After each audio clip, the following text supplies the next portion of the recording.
A Captain and a Madman by RazielZonoran. Chapter 18, Perfection. The battle began as soon as the ready room doors had hissed shut. "What the hell were you doing?" Janeway barked, turning as soon as they'd entered the ready room to confront the captain of the Enterprise.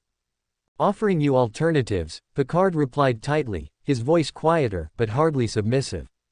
"Alternatives?" Janeway swept her arm towards the bridge door. "You questioned my orders in front of the bridge crew, when you should know damn well that, as a guest on my ship, any concerns you have should be brought to me in privacy.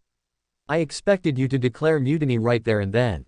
Picard scowled, but finally gave a short, curt nod. "It was bad form on my part," he admitted, "but Captain, leaving the sphere's departure point is a mistake, one that will only serve to guarantee the Borg acquire what they're looking for." "So, what do you suggest?" Janeway asked, sarcasm dripping from her voice. "That we sit there for a week and wait until the Borg decide to drop a cube on top of us." "The alternative," Picard snapped, "is to do nothing and allow the Borg to assimilate all the knowledge in his possession and use it to vastly increase their power. Whatever the cost, whatever the risk, we must retrieve him before they can complete the assimilation process." "And how do we do that?" Janeway countered, hands spread wide. "We have no transwarp coil, no way to catch up with that sphere, and even if we did, his capture was a top priority, according to Seven. I wouldn't be surprised if they've surrounded him with an entire fleet. Voyager wouldn't be able to get within a light year of that ship." Picard's mouth opened to reply, but he finally just shut it, frustrated. Pacing, he scarcely noticed when Janeway settled into her chair, elbows resting on the desk and hands cradling her head for just a moment. Inspiration struck the Enterprise's captain soon after, though, and when he whirled towards her, it was with fresh purpose. "His TARDIS," Picard said.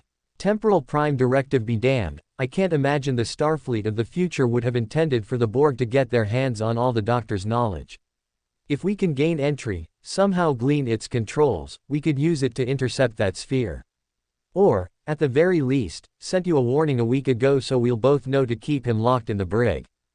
Janeway frowned pensively, fingers drumming on her desk.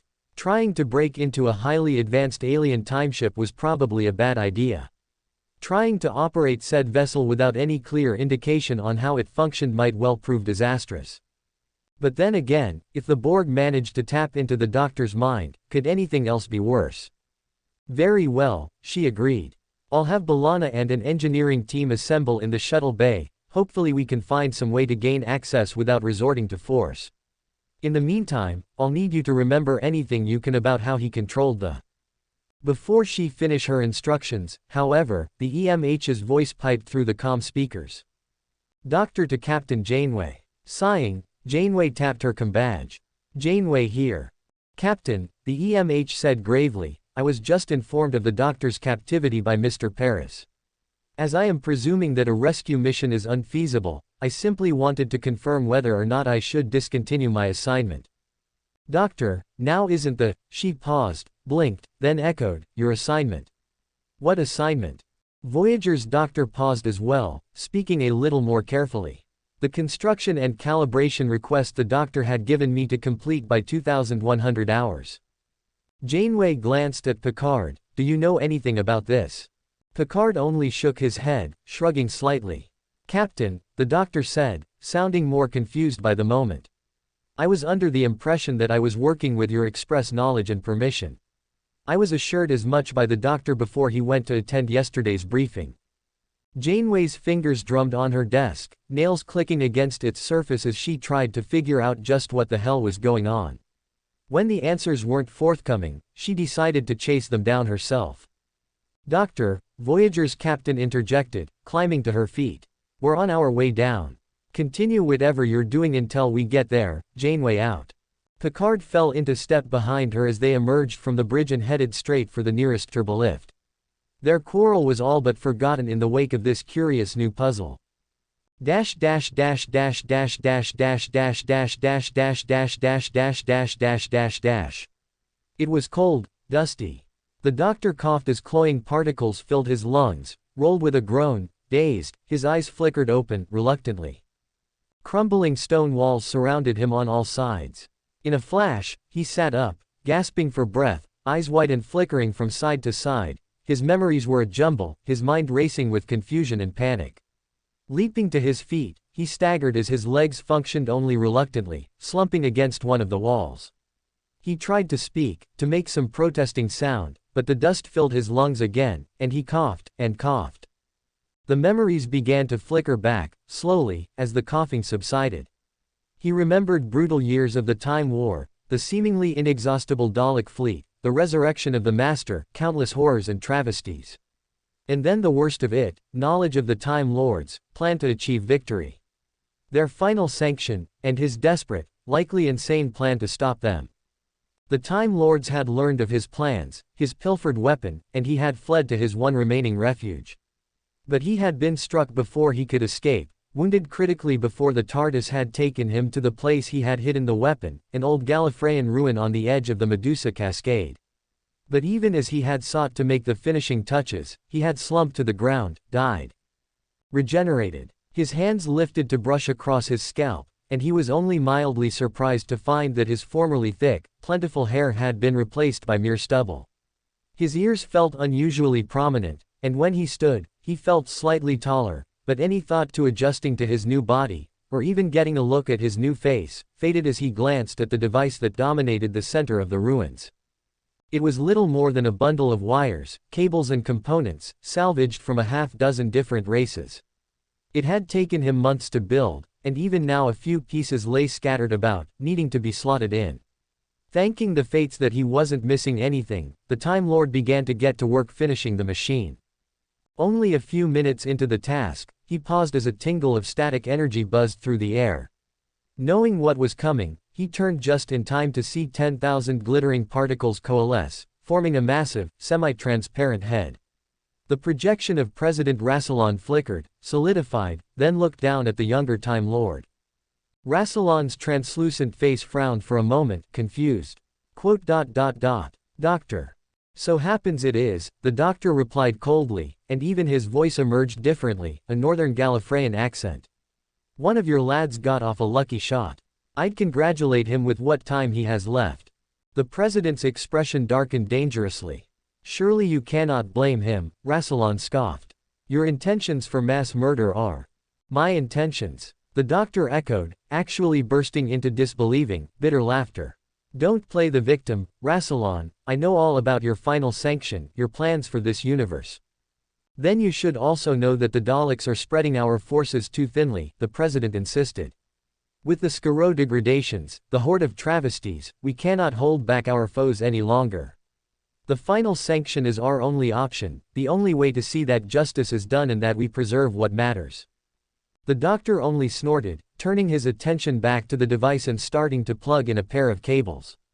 A sudden plume of smoke jetted from one of the nozzles, and he waves his arm to dispel it, holding his breath as best he could as Rassilon's face drifted closer. We have no choice, Doctor, the president repeated, fury brimming just beneath his voice. For the greater good. You're insane, the doctor coughed, even as he renewed his work, making the final few connections, slotting the necessary components. You and all those who think to follow along with this plan. The universe is not ours to do with as we see fit. There are countless billions of races across all of time and space that will cease to exist if you pursue this madness. Countless species, the Prime Minister echoed scornfully. Little more than flashes in history, brief flickers that could never hope to compare to our eternal flame. They have as much a right to exist as we do, if not more so.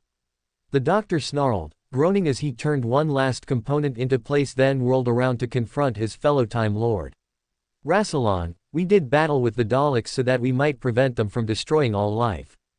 You naive fool. Rassilon boomed, we fought the Daleks to ensure the stability and authority that our civilization has built for countless eons.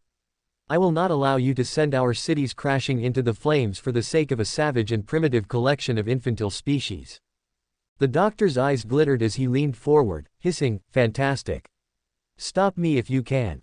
Spinning back towards the device, the doctor approached it, but his steps slowed, the hand that reached towards it grew still. Sending perhaps his foe's doubts, the projection's eyes narrowed and its voice grew silky, knowing. Can you really do it? When the younger Time Lord gave no reply, Rassilon continued softly, almost kindly. Could you perform the one act that will destroy your own kind?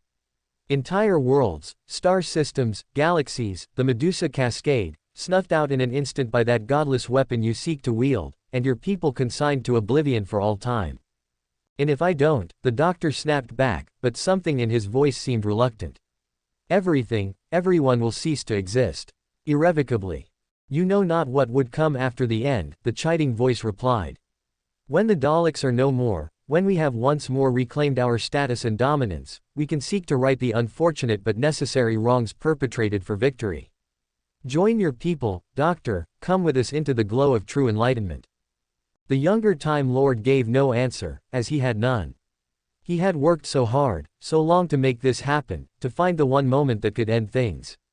But now that he stood here, with everything prepared, he couldn't help but question the path he had chosen.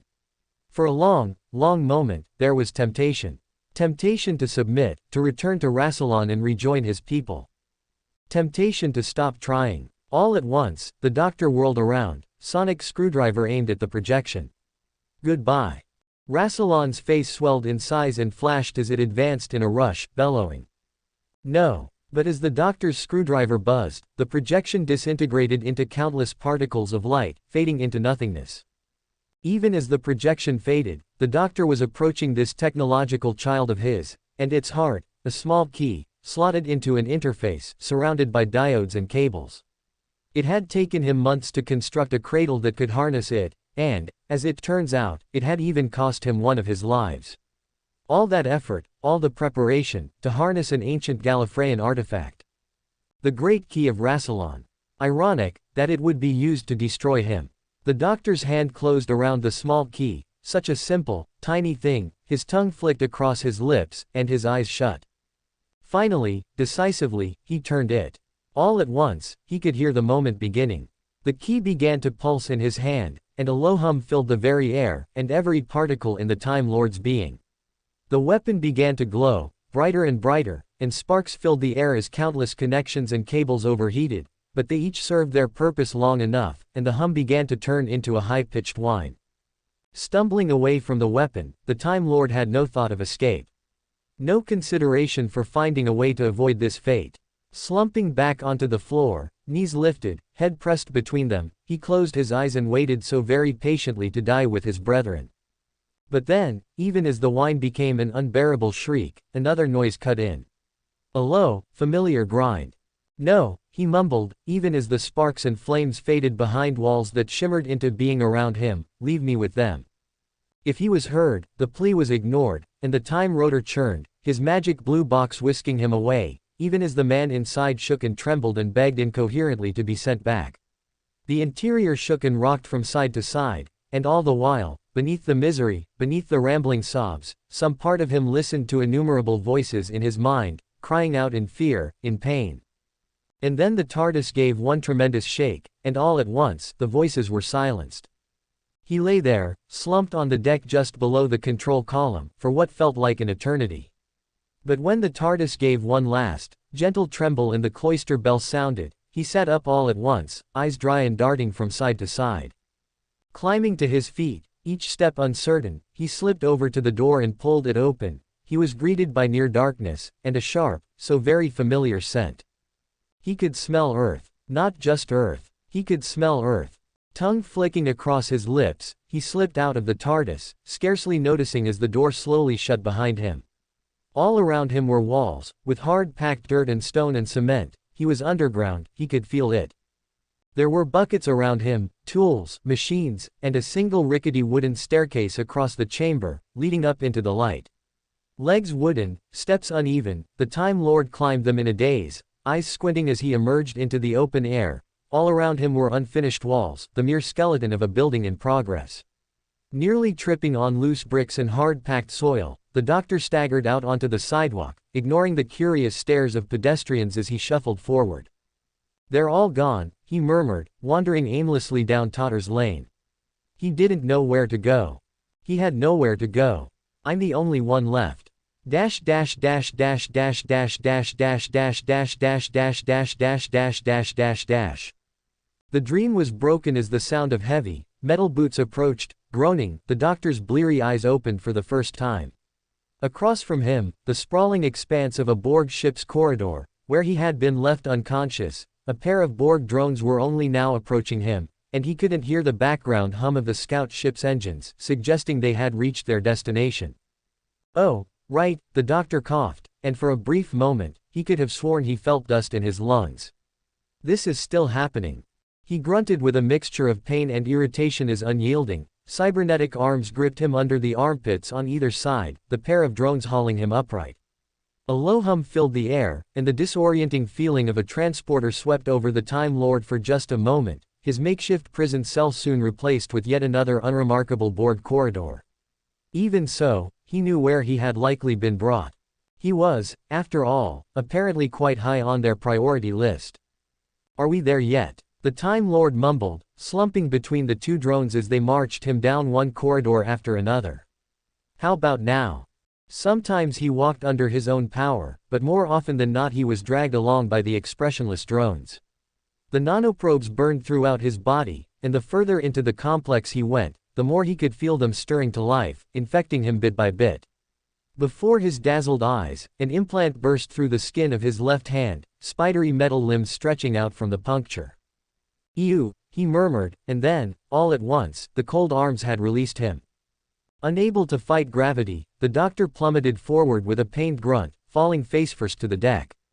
His head was throbbing, his limbs icy and hearts beating frantically, and the doctor lay there, all but helpless, only able to peer at the bottom of the far wall, eyes dazed. At least, until a pair of dark boots stepped in front of them. Panting for breath, sweat beading on his skin, the Time Lord's neck craned as he peered up into the cold, dark eyes of his eager hostess. "Hello, Doctor," the Queen greeted, serene, powerful, smiling. "So glad you could join me. Dash dash dash dash dash dash dash dash dash dash dash dash dash dash dash dash dash dash." Janeway and Picard wasted no time getting down to sickbay, where the holographic Doctor and Seven had both been toiling on the Time Lord's mystery project. As they entered, the first thing that drew notice was the cobbled-together bundle of components and diodes scattered across the diagnostic bed on the far side, with the Chief Medical Officer and Seven both busily working on it. "Report, Doctor," Janeway snapped, approaching them. The doctor straightened quickly, looking a bit nervous as he gestured to the device. "Well, our guest asked me to get this device running, shortly before the briefing was scheduled. He assured me that he had spoken to you about it, and when I realized I could use some help in integrating and calibrating it, I asked Seven to join me." "Didn't he speak with you about it?" "No," Janeway muttered, moving around him to get a closer look at the device. "He didn't." Picard, whose interests in the sciences were decidedly more societal and archaeological than purely technical, finally gave up trying to guess at the purpose the gadget served. Reaching out to touch one of the components, a glossy black emitter node, he glanced up at Seven. "What is it?" "The device is a multiphasic emitter," Seven informed them solemnly, brow arched as she continued the work, apparently unperturbed that the entire senior staff had been unaware of it. "Once calibrated, it will generate up to 1500 Cs of Omicron radiation. And the doctor requested that this be prepared." Janeway asked slowly, eyes narrowing. "But he didn't need it to be ready until a few hours after the away mission." "Yes, Captain," the EMH replied, clearing his throat. "I was under the impression he had cleared everything with you before proceeding, but he wanted it ready for after the away mission." Janeway pressed, ignoring her chief medical officer's self-defense entirely. "Did he say why?" The holographic doctor cleared his throat. "No, Captain." Janeway's lips thinned as she considered the device. What could he have been planning to do with it? Speculation. "The particles can function as an alternative source of power," Seven said slowly. "However, the energy required to generate Omicron particles artificially exceeds what they would produce. Generating them as a source of energy would be extremely inefficient." "Doctor, he wanted it built here," Janeway murmured, glancing about sickbay and starting to pace as she tried to work out the puzzle. "Are there any medical applications for Omicron radiation?" "Virtually none," the doctor replied, brow lifting a bit. "Most humanoid species wouldn't be able to survive exposure to even the smallest concentrations of Omicron radiation, it's highly toxic." The room fell silent as they stared at this final, frustrating enigma. Was it a clue that things weren't as they seemed? Or some unexplained part of a plan that had already ended in failure. Dash dash dash dash dash dash dash dash dash dash dash dash dash dash dash dash dash dash. How are you feeling? The queen asked, the concern in her voice made mockery by the words themselves. Oh, you know, the Time Lord murmured, making a brief, futile effort to at least sit up. Bit warm in here. Terrible decor. Sort of hungry. Do you lot have a washroom? The queen's lips flickered, brief irritation passing her face. Jokes, doctor, in this place. Do you not know what you face? Well, I heard you were bald, came the breezy reply, slightly offset by the fact that he couldn't quite lift his head. I have to say, if this sort of humidity does that to my skin, then I'd be much appreciative if someone could open a window. Funny, she hissed. Why does everyone keep saying that? Your tricks won't work, doctor, the queen informed him pleasantly, the ire fading from her face as she regained control. If you think you can court your own death by provoking me, you don't understand my dedication to the collective. Your assimilation will be our crowning addition, your knowledge will bring us all the closer to perfection. The doctor gave a dry chuckle, managing to lift his head slightly, a brow raised. You want my voice nattering in your head for all eternity. He croaked. Have you thought this entirely through? The queen only smiled at that, and at her silent command, the pair of drones reached down to haul him upright once more, drawing a startled grunt from the Time Lord's lips. Why, yes, I have, she murmured. And once every drop of information has been drawn from your mind, I intend to secure your vessel and acquire its secrets. Assimilating Voyager will be a happy side benefit. With your knowledge, and your technology, the collective will spread throughout time and space, bringing perfection to every civilization in existence. The doctor's eyes flickered, mingled with anger and fear. Well, he said, sounds like somebody has a busy day planned. The queen's lips stretched in a wide, predatory smile as she leaned in, just inches from the doctor's ear. He could smell her decaying, coppery breath as she whispered to him, and the prick in his skin as her own assimilation tubules buried themselves into his neck.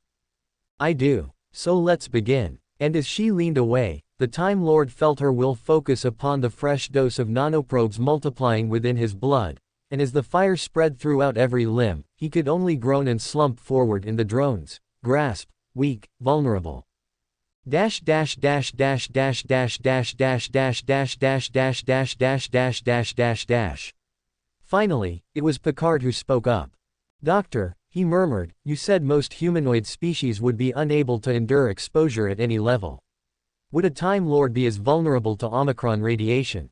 The hologram considered it. Well, I don't have enough information on his biology. A rather pointed glance at Janeway was made as he said this, one greeted by rolled eyes, but if I were to hazard a guess, based on what we have on record, he may be able to tolerate higher levels than most humanoids, perhaps considerably so. A small number of species possess some resistance, such as the Malterans, the Denobulans, species 847. Yes, Picard interjected, lifting both hands. But if one possessed the necessary resilience, what purpose could the radiation then serve to their biology? I couldn't start to guess. The doctor replied irritably, scowling. Even the species that have resistance don't expose their people to it for no reason. I don't see why any sane biological organism would willingly blast itself with nanoprobes. This was from Seven, head tilting as her eyes flickered back to the emitters. The intramolecular processors possess a vulnerability to Omicron radiation that the Borg have thus far been unable to adapt to. As the radiation is fatal to most species, it has not proven a deterrent to assimilation, but at sufficient concentrations, it could eradicate them and Borg components quite efficiently. It took a moment or two for this to sink in, but when it did, the implications struck everyone at once. Dash dash dash dash dash dash dash dash dash dash dash dash dash dash dash dash dash dash. It's almost time, the Queen breathed between the Time Lord's screams. Your cells are remarkably resistant to the assimilation process. It will take days to add your biological distinctiveness to our own, but the cortical implant is nearly complete. Your mind shall become one with the collective. You will share with us all your secrets, and all your power will belong to us. The doctor's head had slumped forward, and his struggles had slowly faded throughout the process, his limbs twitching sporadically. Still, at her mocking words, his head lolled, shifting from side to side in a weak denial. You think you can overcome? She marveled, reaching out to almost tenderly stroke his hair. You have lost. There is nothing more you can do, doctor, submit to the inevitable. Resistance is futile. Yes, the doctor mumbled, head hanging lower, his shoulders heaved and shook, silently and rhythmically. The queen's smile, so wide, so confident, seemed to shrink just a little as the silence turned into small, whimpering sounds so unlike what she expected to hear. The doctor was softly, delightedly laughing. And when he looked up, the implant sprawled across his face seemed, even to her, unsettling and alien, emphasizing his thin features. And his eyes sparkled like little gems as his teeth flashed in a small, knowing little grin, head tilting ever so slightly to one side. The queen looked puzzled, then shocked, and then, backing away, her hands slipped up to her head, and she began to look truly frightened. Even as she retreated, the Time Lord's lips curled in all the more delight, his voice little more than a rasp. It will be.